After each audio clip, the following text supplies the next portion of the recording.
Hello friends, कैसे हैं आप लोग। आई होप अच्छे होंगे। तो चलिए आज हम एक नई क्लास शुरू करते हैं हिस्ट्री में। तो सिंधु सभ्यता थी वो हमने समाप्त कर लिया था, और उसमें अगर कुछ रह गया तो आप मुझे कमेंट करके बताइएगा। और फिर आप मेरी तरफ से तो कंप्लीट हो चुकी है वो क्लास, और आज हम शुरू करते हैं एक नई सभ्यता जिसे कहते हैं वैदिक सभ्यता। वैदिक सभ्यता, ठीक है।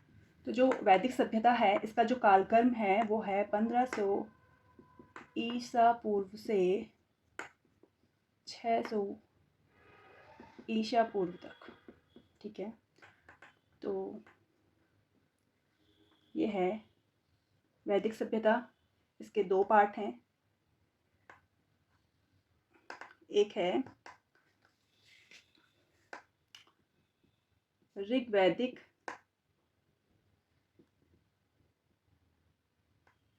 ऋग्वैदिक सभ्यता, और जो दूसरी है वो है उत्तर वैदिक सभ्यता, ठीक है। जो ऋग्वैदिक है उसका जो कालक्रम है वो है 1500 ईसा पूर्व से 1000 ईसा पूर्व, ठीक है। जो उत्तर वैदिक सभ्यता है उसका कालक्रम है 1000 ईसा पूर्व से 600 ईसा पूर्व तक, ठीक है। तो चलिए स्टार्ट करते हैं वैदिक सभ्यता। जो वैदिक सभ्यता है उसे क्या कहते हैं, इसका जो प्रादुर्भाव हुआ, लिखिए। इसमें समझने जैसी चीज़ें भी हैं, लेकिन ज़्यादातर लिखने वाली चीज़ें हैं। तो मैं आपको जहाँ पे समझने वाला होगा मैं आपको समझा दूंगी, जहाँ पे लिखने वाला होगा आप लिख लीजिए, ठीक है। तो वैदिक सभ्यता का प्रादुर्भाव सैंधव सभ्यता के बाद हुआ। सैंधव सभ्यता के बाद हुआ, ठीक है। सैंधव सभ्यता सिंधु सभ्यता थी ना जो हमने इससे पहले पढ़ी थी, तो उसके बाद इसका प्रादुर्भाव हुआ। इसका अन्य नाम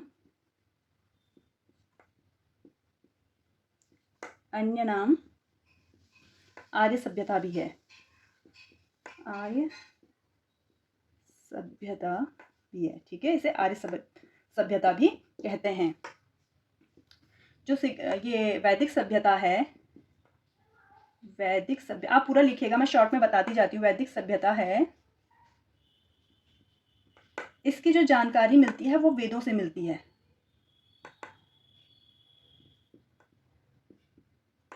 जानकारी वेदों से मिलती है।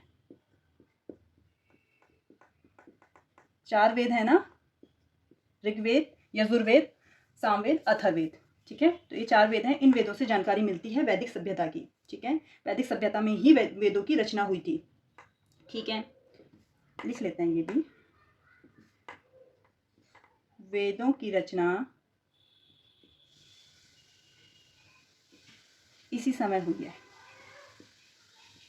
इसी समय हुई है, ठीक है। तो जो ये आर्य शब्द है, इनके लिए वैदिक लोगों के लिए जो आर्य शब्द यूज किया था, प्रयोग किया था, आर्य शब्द जो सर्वप्रथम प्रयोग किया था वो किया था 1853 में मैक्स मूलर ने। मैक्स मूलर महोदय ने आर्य शब्द का सर्वप्रथम प्रयोग किया था 1853 में, ठीक है। जो आर्य थे इनकी भाषा संस्कृत थी। संस्कृत देवताओं की भाषा भी होती है, तो संस्कृत ही उनकी भाषा थी उस समय की वैदिक सभ्यता के लोगों की, ठीक है। आप इसको नोट डाउन कीजिए।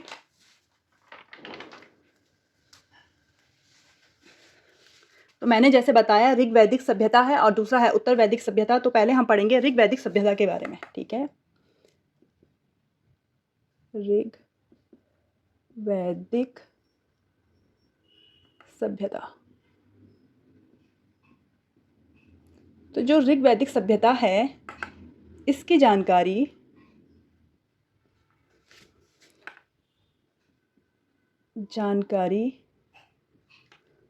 कहाँ से मिलती है? ऋग्वेद से मिलती है। ऋग्वेद से मिलती है। सबसे प्राचीन वेद है ऋग्वेद। ठीक है, ऋग्वेद के बारे में मैं आपको बताऊंगी। पहले मैं एक बार ऋग्वैदिक सभ्यता के बारे में बता दूं, बाकी वेदों के बारे में भी आपको पढ़ाया जाएगा। ठीक है, तो इसकी जानकारी हमें मिलती है ऋग्वेद से मिलती है। अभी इसका केवल इंट्रो हो रहा है, तो इसलिए मैं आपको केवल इंट्रो बता रही हूँ। ठीक है, तो इसमें जो जानकारी मिलती है उससे पता चलता है कि जो ऋग्वैदिक सभ्यता के जो लोग थे ये क्या थे? कबीलाइज थे। कबीलाई थे। ठीक है, कबीलाई का मतलब ये है कि ये एक जगह पे नहीं ना रह करके जगह जगह मतलब एक जगह रुके फिर दूसरी जगह रुके, इस तरीके से अपना जीवन यापन करते थे। तो ऐसे लोगों को कबीलाई बोलते हैं या कबीला समूह बोलते हैं। ठीक है, तो ये क्या करते थे? अगर ये जगह जगह जाते रहते थे तो ये पशुपालन इनकी आजीविका थी। ठीक है, पशुपालन इनकी क्या थी? आजीविका, पशुपालन थी। ठीक है, जो कृषि था, कृषि गौण था। मतलब यहाँ पे क्या होता था? जो पशुपालन है, पशुओं को पालते थे। ठीक है, कृषि का मतलब था जो अपने आप उग जाता था, तो ठीक है, ये उसे अपने उपयोग में ले आते थे, अपने प्रयोग में ले आते थे। लेकिन ये खुद से कृषि नहीं करते थे, ये खुद से कोई चीज़ नहीं बोते थे। अगर इन्हें खुद से उगा हुआ दिख गया तो ये उसे खा लेते थे, लेकिन खुद से कृषि नहीं करते थे और पशुओं को पालते थे। इनका जो सबसे पालतू पशु था वो था गाय, और जो इनका जैसे लेना देना होता था वो भी गाय के ही माध्यम से होता था कि किसी को गाय दे दी, उसने इनको कोई चीज़ दे दी। ऐसा था जैसे मुद्रा होती है, तो वैसे ही इनका गाय था कि ये गाय को किसी को दे दे तो इनको कोई चीज़ मिल जाती थी। ठीक है, तो है एक अभिलेख है बोगज कोई अभिलेख। ठीक है, तो जो ये बोगज कोई अभिलेख है ये है मध्य एशिया में मिला था ये, और ये सबसे प्राचीन अभिलेख बताया जाता है। ठीक है, बोगस कोई अभिलेख, तो ये मध्य एशिया या एशिया माइनर बोलते हैं, वहाँ पे मिला था। तो इसमें क्या था? जो ऋग्वेद के देवता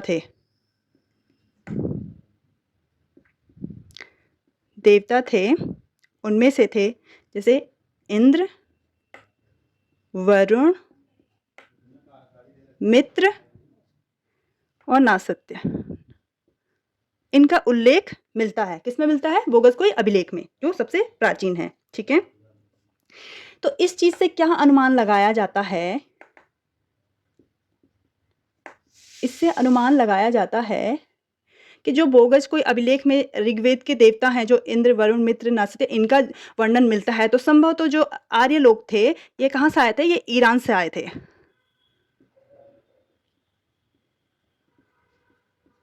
संभवतः आर्य लोग ईरान से थे। ठीक है, ऐसा अनुमान लगाया जाता है। ठीक है, तो चलिए आगे चलते हैं। जैसे ऋग्वेद, ठीक है, वैसे ही ऋग्वेद की जो बातें थी, जो मतलब ऋग्वेद में जो लिखा है, ऋग्वेद की जो बातें हैं या थी, वो ईरान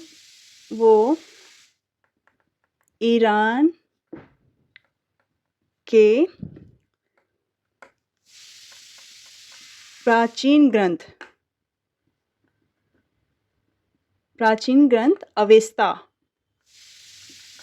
अवेस्ता से भी मिलती जुलती थी।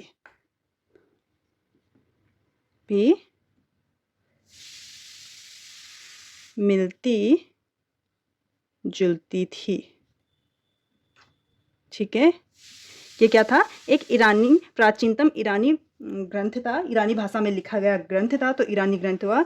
तो उसमें ऐसा बताया गया है कि उसकी जो बातें थी वो ऋग्वेद की बातों से मिलती जुलती थी। ठीक है, तो इससे भी लगता है कि संभवतः जो आर्य लोग थे वो ईरान से ही उनका आगमन हुआ था। तो चलिए आप नोट डाउन कीजिए इसको। आई होप आपने यहाँ स्क्रीनशॉट ले लिया होगा या नोट डाउन कर लिया होगा, तो मैं इसको इरेज कर रही हूँ।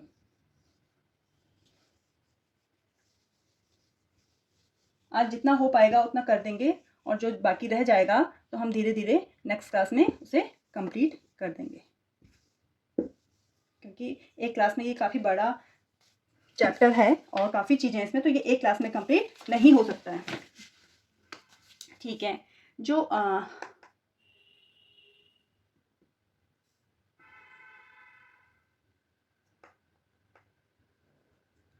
जो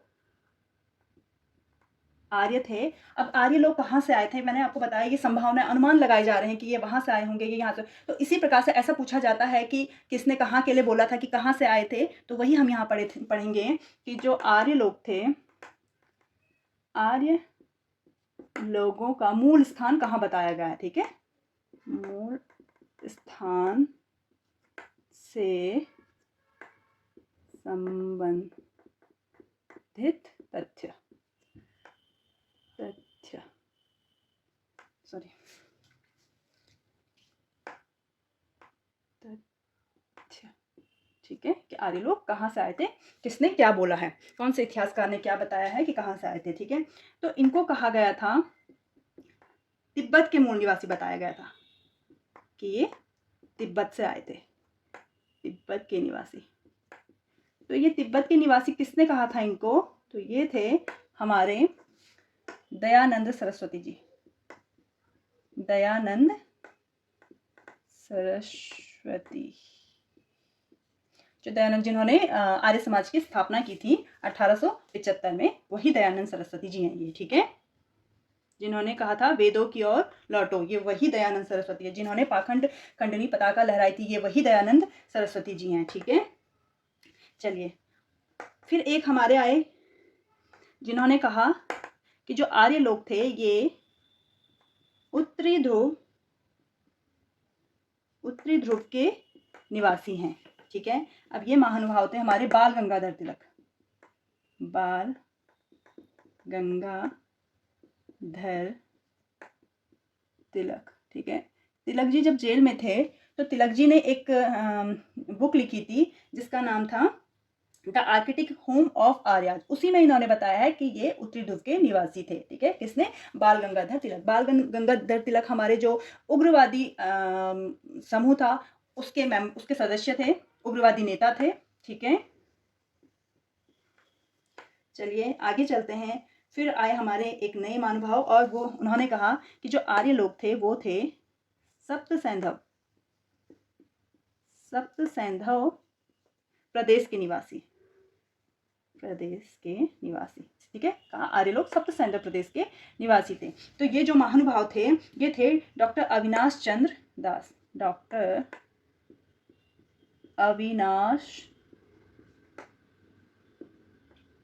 चंद्र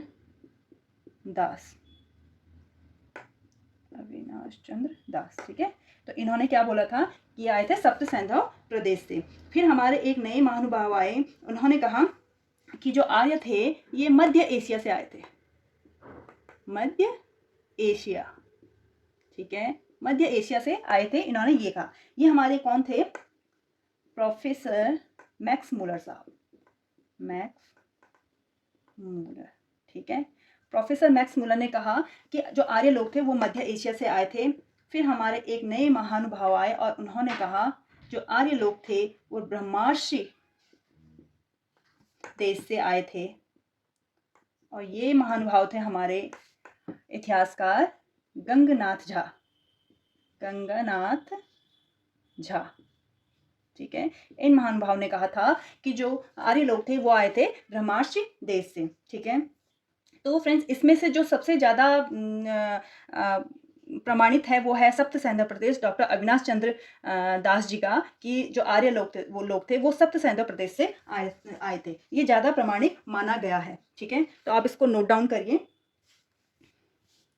और कुछ 2-4 तथ्य हैं, कुछ तथ्य मैं आपको बता देती हूँ। जैसे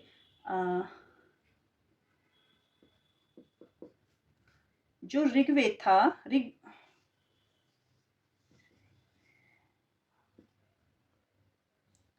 जो ऋग्वैदिक सभ्यता थी,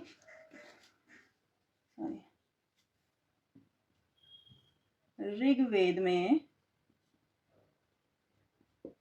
लोहे का उल्लेख नहीं हुआ है, उल्लेख नहीं है। ठीक है, लोहे का उल्लेख नहीं हुआ, इसका मतलब जो ऋग्वैदिक काल के लोग थे वो लोहे से परिचित नहीं थे, इसीलिए लोहे का उल्लेख नहीं किया गया है। ठीक है, अतः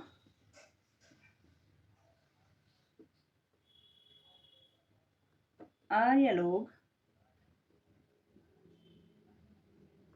लोहे से परिचित नहीं थे,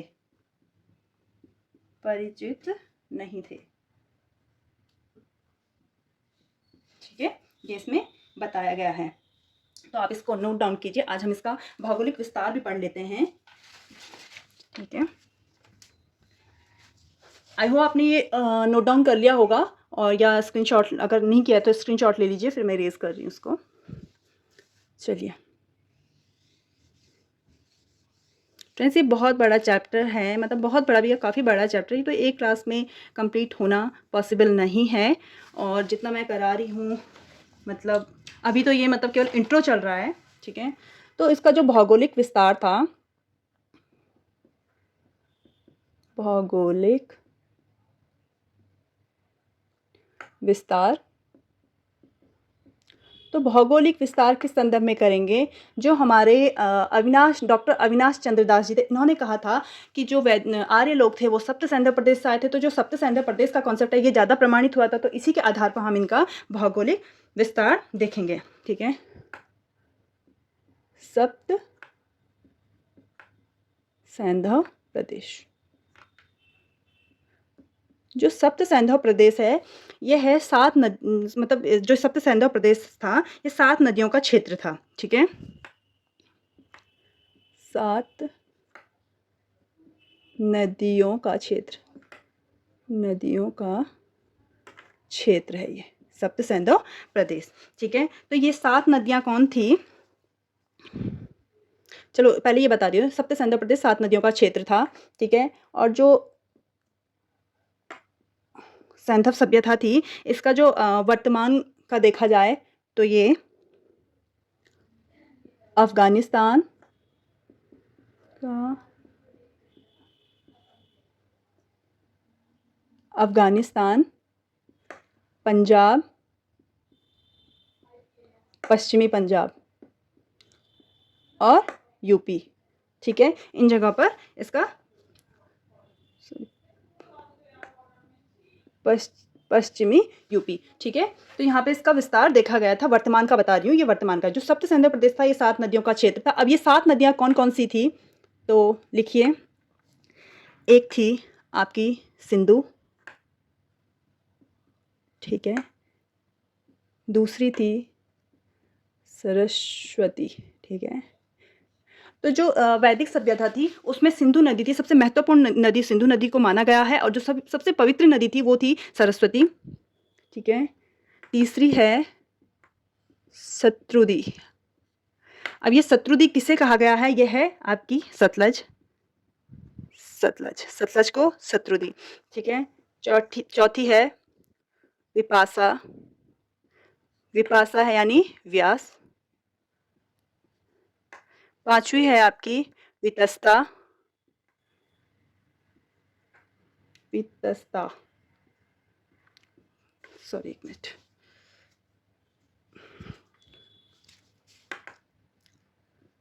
वितस्ता, यह है झेलम, झेलम। फिर है पौरुष्णी, पौरुष्णी, यह है रावी। सातवीं है अश्कनी, अश्कनी, यह है चिनाव, चिनाव। ठीक है।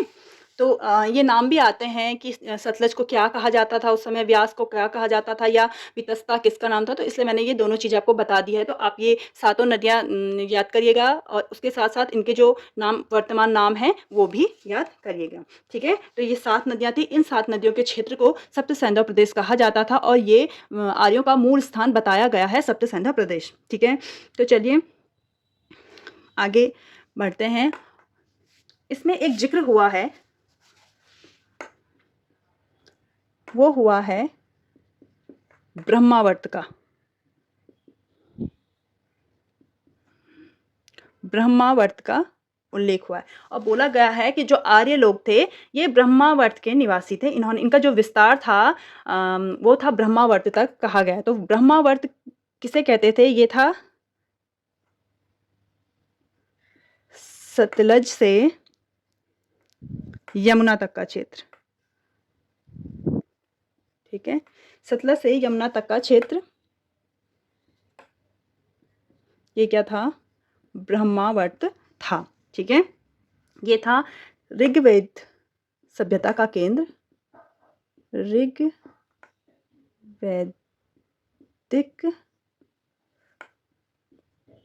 सभ्यता का केंद्र, ठीक है, ब्रह्मावर्त। तो आप इसको नोट डाउन करिए। तो चलिए आज हम क्लास यहीं तक रखते हैं क्योंकि काफ़ी लंबी हो जाएगी वरना क्लास। तो नेक्स्ट कल स्टार्ट करेंगे, नेक्स्ट क्लास में स्टार्ट करेंगे। तो अगर आपको वीडियोस अच्छी लगती हैं तो आप लाइक कीजिए, शेयर कीजिए, कमेंट कीजिए, सब्सक्राइब कीजिए चैनल को। और बाकी कल मिलते हैं हम एक नई क्लास के साथ, नए कंटेंट के साथ और एक नई पॉजिटिव एनर्जी के साथ। Thank you for watching.